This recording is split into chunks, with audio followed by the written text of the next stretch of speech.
Let's all go to the lobby to get ourselves a treat.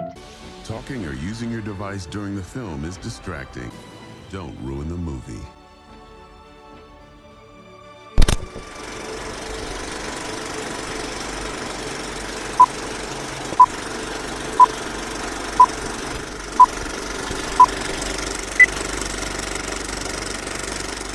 What's going on YouTube? It's Sensei and Place Me Channel Train Mr. Andy. Better give you guys the movie experience, the audio edition for the retro movie experience.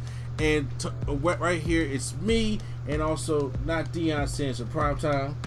What's up, y'all? It's me, the PRIME. Yeah, so we're doing the retro movie experience. We're coming at you guys on the audio lay here, and we're gonna talk about the movie that started it, okay? Because this weekend we know that LeBron has found Bugs Bunny again, and he's playing the game. Basketball Jones. But now we're talking about the movie that started this whole thing, the original from 1996, 25 years ago, Space Jam. That song that he's humming over there is part of one of the greatest movie soundtracks ever to be made. I will get onto that part in a minute. So Space Jam is... I just love that song. Even outside of Space Jam, I love that song. First of all, I love that build up in that beat. If you listen to the actual song, like I can do without the Rocket Jam. I can do without that. Look, I don't know why. I like it. I don't know why. Put the jam. Put it up. I don't even know what she's saying. I don't know what she's saying. But I do like the make my day. Yeah. Make my day. I don't look. I like it with or without the lyrics. First of all, I'm saying right now, it sounds worse when you sing the note. It's like, well, look, like I don't think they made the song for the lyrics. That's why it's a one-hit wonder. But you know what's funny though? That's not even on the soundtrack though. Wow. That's not even on the soundtrack. Yeah, it is playing for like 5 seconds, so, maybe 7. You know how many songs on the soundtrack only play 5 seconds? No, but they play for more. They play like you can hear them. Like if you blink, well, if you like look away, you probably don't even notice that they play the song. Where do they play the song in the movie then? If you know, they play it when they get ready for the basketball game. Because they only, I swear they only played it like right when the mouse was announced, and he only announced one name. When they're going into the whole stadium, and you know it's a traffic jam. When they go to the stadium, it's traffic. Yeah, and you know you got the WB Frog dance on the car. It's like dun dun dun dun dun dun, and then Nola Buddy's wrapping her hands up. She's like yes, and then Bugs Bunny's getting ready. It's like dun dun dun dun dun dun dun dun. Yeah, that's when they get ready for the game. Yes, yeah. And then when Joe puts a jersey on, do. All right, let's do this. We're gonna talk about this. Yeah. Yeah. Let's go. So we got to go in this game. In this movie, Michael Jordan is coming, and now the Looney Tunes have a problem. They are being threatened by Moron Mountain, by these aliens, their theme park, to be slaves in their theme park. Well, the Looney Tunes don't want to be slaves in their theme park, so they challenge them to a basketball game because they're small.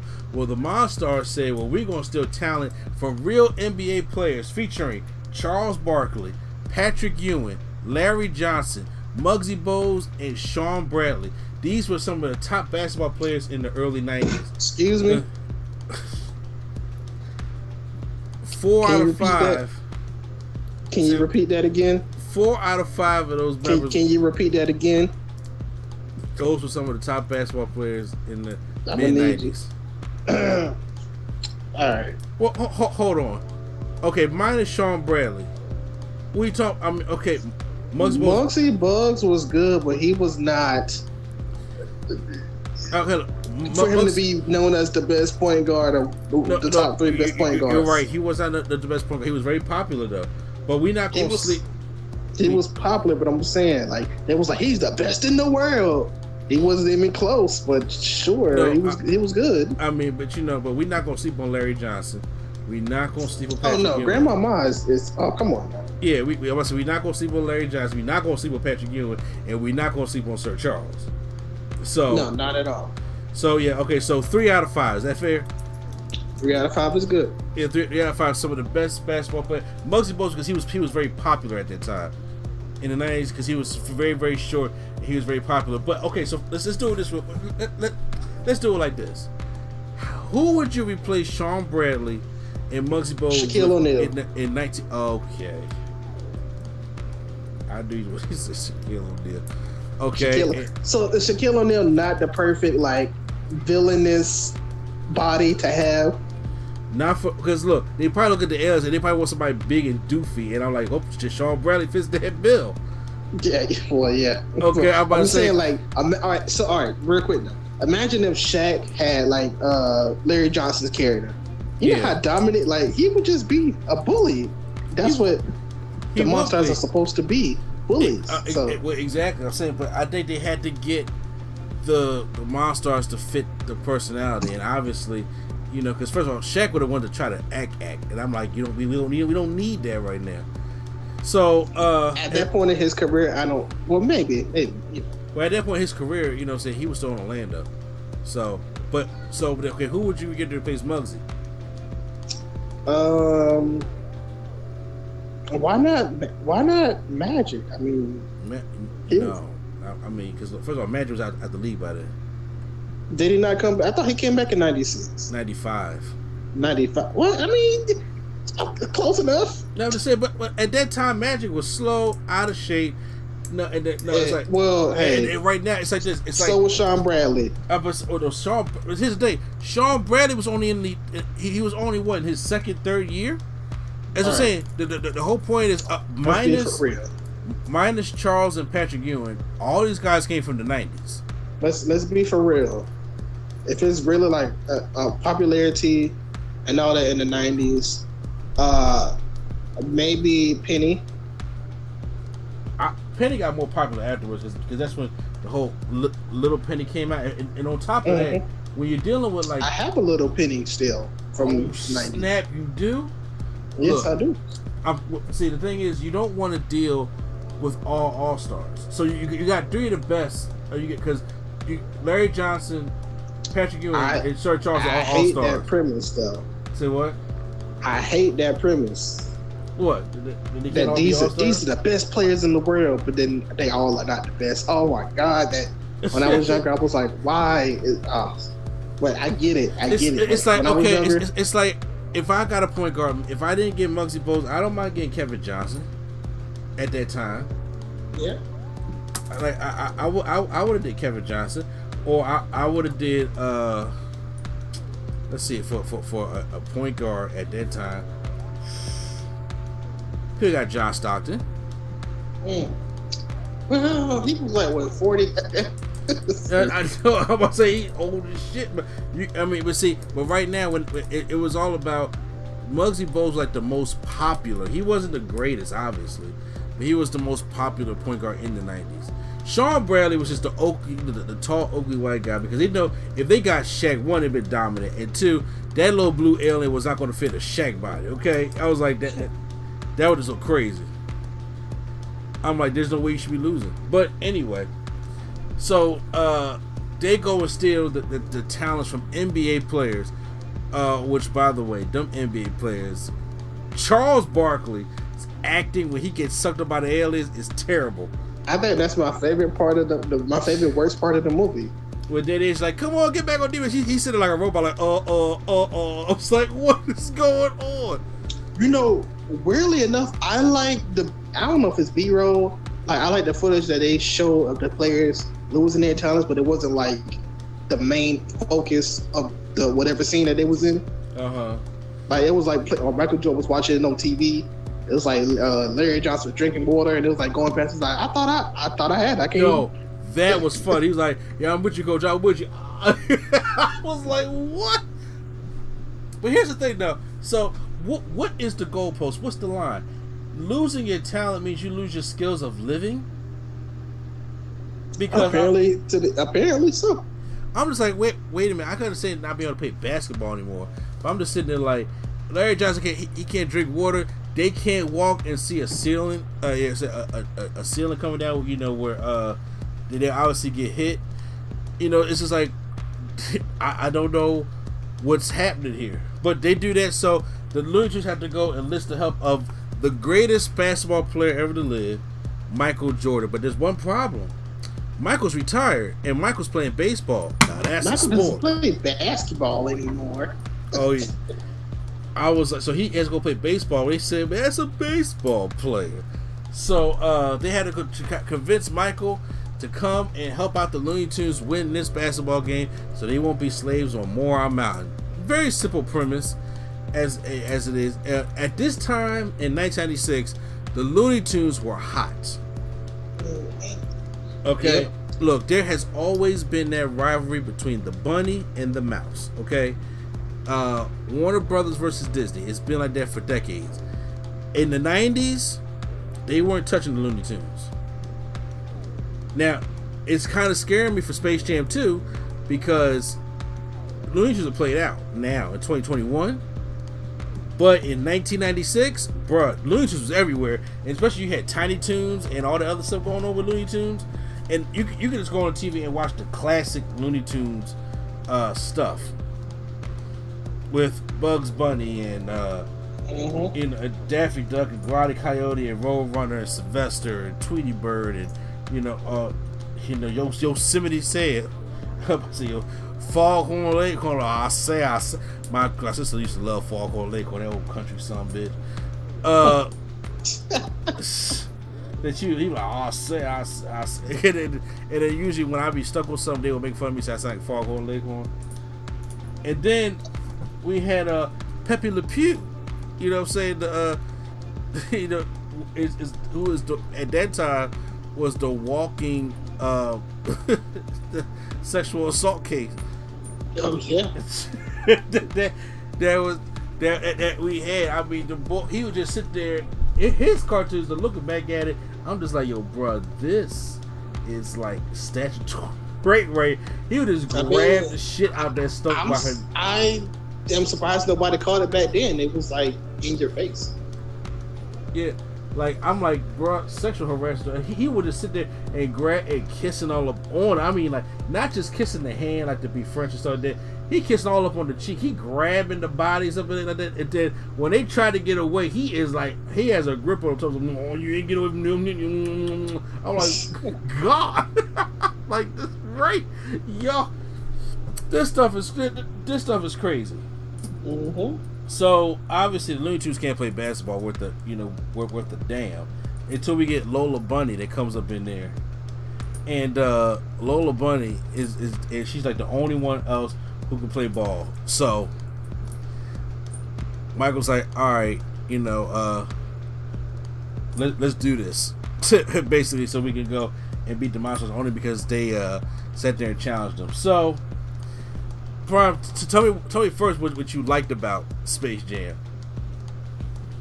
I like the aspect of just Michael, not his acting, but his like him actually playing.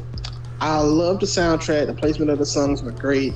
I think maybe my favorite placement of the song is the Seal song. I'm about to say the Yes, that's probably my favorite place. That's probably my favorite like soundtrack cue because this is let's play some basketball. Yeah, that's. Let's see if I can remember how to do this. I wanna fly like an eagle. Say to the sea. They did that very, very well, and I just that part definitely gives me chills every time. But you know what other music song plays I like though? It's Basketball Jones with Chris Rock and Barry White. Yeah. First of all, have you ever heard the actual song on the album? Yeah, I have. Chris Rock be having me dying. He like, where info? I asked for info. Okay, I guess y'all do. And then he like, Basketball Jones, come out. I got a Basketball Jones. He's like, who's that? He's talking the whole time. It's like, come on, man. It's funny though. But it fits so much when Charles is walking down the street and he see the girls playing basketball. Oh, yeah, and big it's like, on, wanna be big on. And he said, so how often do you have this dream? It wasn't a dream. It really happened. First of all, Charles going into church and praying. He said, I promise I won't trash her. I'll never get another technical. I won't go out with Madonna again. It's like just a random shot at Madonna. Exactly. I won't. Hey, well, you know, he said that just sit there and pray, and then I like when he asked Patrick Ewing, he said, "Are you having Andy?" And Barry White was like, "Yeah." I'm saying the kind of misdirections. Yeah. He's like, "No." Just asking. An obsession, a burning desire. I've been MRI, EKG, X-ray, laser beam. That was a good place of that basketball jump song. I really enjoyed it. Everybody loves the theme song from the beginning of the movie. Oh, of course. Come on and slam. Yeah. You wanna jam? I was sitting there. Everybody get up. You know why? You know why though? Why? Quad City DJs put on bangers. They do. I think every single guy is literally like, hey, somebody, come on now, and everybody like, yeah, like I don't know. Well, see, at that time, like there it is. I'm about to say in the '90s, all that participation was great, and just the way they had the whole video footage. First of all, when I was a kid, I reenacted that whole thing. The whole thing. Yeah, bruh, I was out there, and then I'll react Jordan's dad and little kid from Soul Food, and I'll be like, then I want to go to the NBA. They'd be like, all right, son, say, what you think you should go to bed first, and then when I'm done that, I want to play baseball just like you did. Now, baseball, got an ass and spoke. I'm pretty sure after that you're gonna fly, huh? And then I just look at the court and do that slow motion run and sit there and go dunk it. Then I actually go dunk it so I can be Jordan in the highlights. I'm like, come on and run, baby, run. I'll be in the Jordan trip every time Jordan come on. Anytime that song come on, I'm like, yo, play it. Don't skip it. Play it. And that's why I was like, yo, when it comes to the soundtrack, this new Space Jam movie, now we're recording this review before we actually see the finished product, so we don't necessarily know.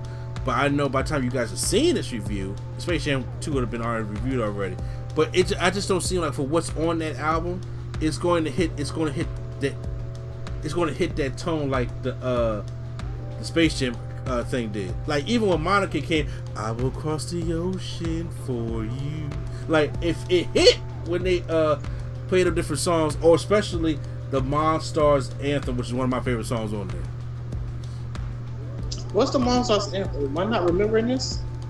It's the one with what's the guy from hold on. It's Coolio, Method Man, Busta Rhymes, LL Cool J, and what's the other guy's name? From what's that? Because I know if my wife can hear me, she gonna curse me out right now because it's that rap group. Let's see, Monstars. I will look it up. Monstars album anthem.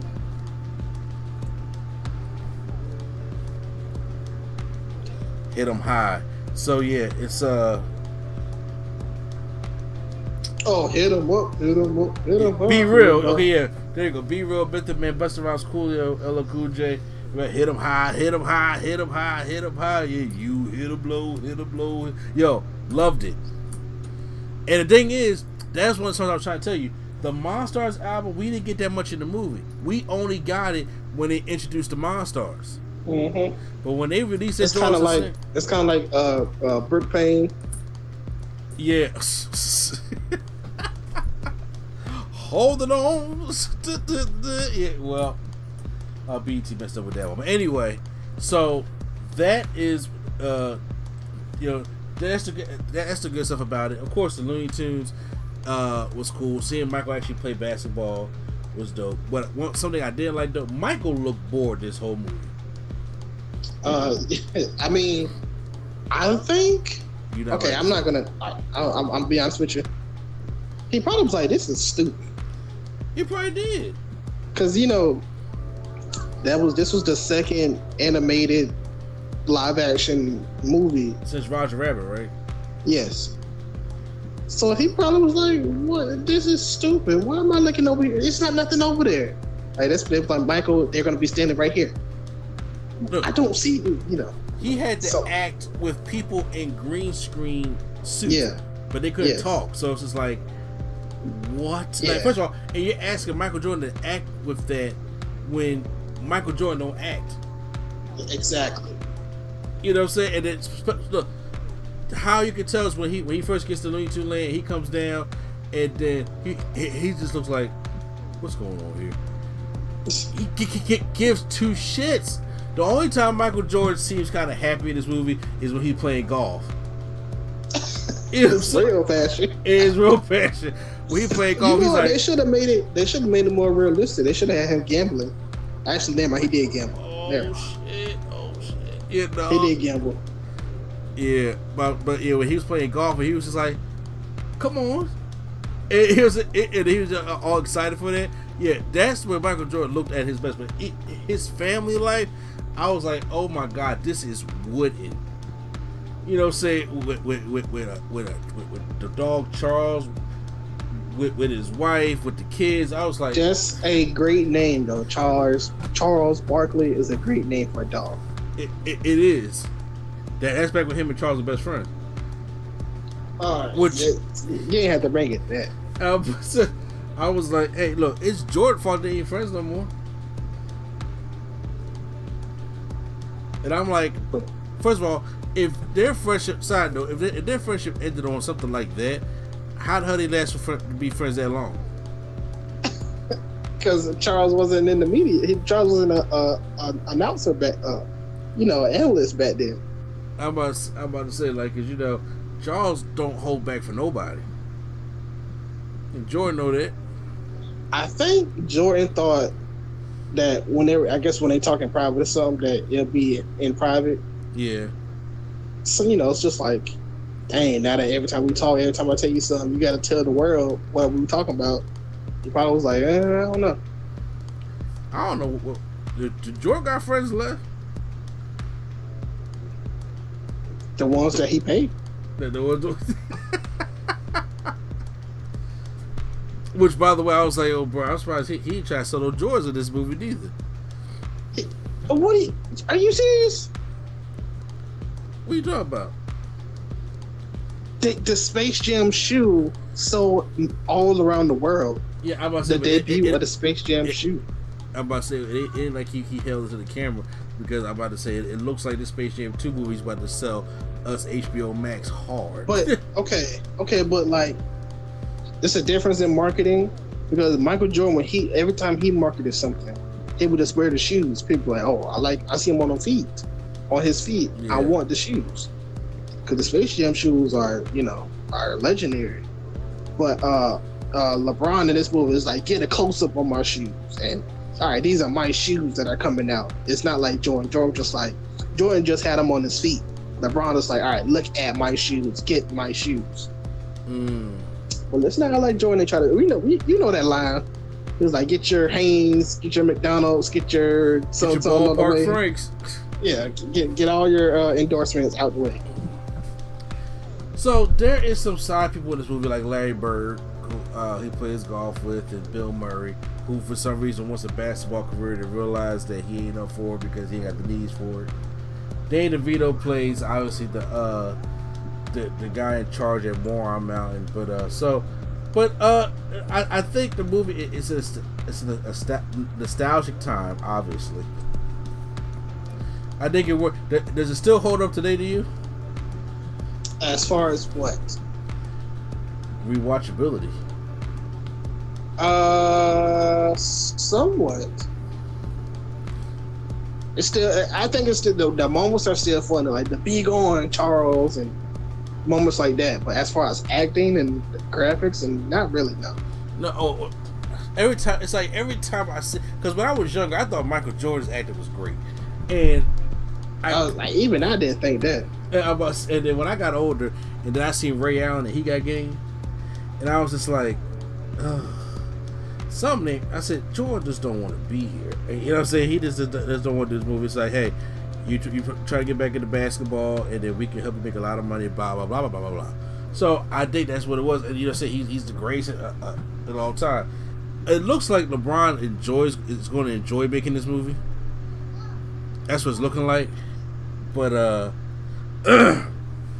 I can't be, you can't be necessarily sure. But I'm telling you, when it comes to that soundtrack, when it comes to the game and stuff like that, that stuff slaps.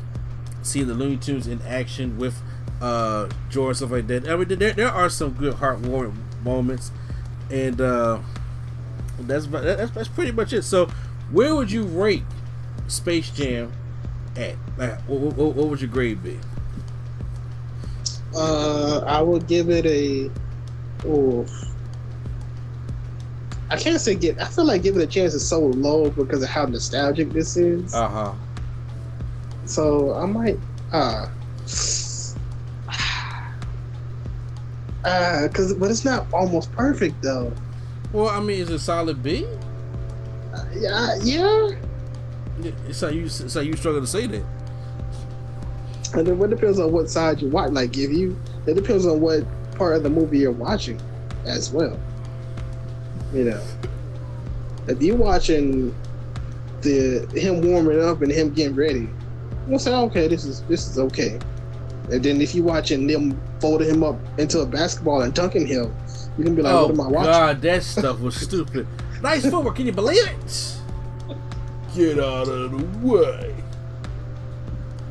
First of all, I like how the Green Dragon had a little Patrick Ewing fade. That joke had me dying.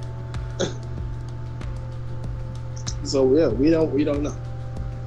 I like how the orange one was like fat like Charles Barkley, but it was like basketball fat. Cause it's like people keep making fun of Charles. Like, Charles Barkley wasn't fat when he played ball. He's basketball fat, but it was like the man was like crazy athletic. Yeah, he was still built. Yeah. Yeah. The man was like crazy athletic, but what the man could do, y'all was like not stopping him at all. So that's how that started. That man was still making all-star teams when he was with the Houston Rockets. So okay, let's not go that far. He made an all-star team when he was with the Houston Rockets. By the way, did you hear the story behind that? No, I did. Tell me the story. Why we on here now? They all teamed up because they thought Scottie Pippen was going to bring Mike to the Rockets. They shouldn't. Because that was the big news. That was like, all right, Charles is here, Pippen is here, Hakeem is here. Can you bring Mike? And then because that's Mike had retired because he didn't want to play for the general manager. And it was like, so are you gonna play? Are you gonna retire? And he just ended up retiring. But I just thought it was a funny story where they thought they was gonna make a super team with MJ. Yeah, no, they ain't happening. What was that? 99, 2000, maybe? Yeah. Because after that 98 season, he left, and then. And so it was 99 then. Yeah, because Pippen had that short run in Houston. They went to Portland. Yeah, because they thought they were going to team up. When they see Mike were coming, they was like, "Oh, I'm leaving."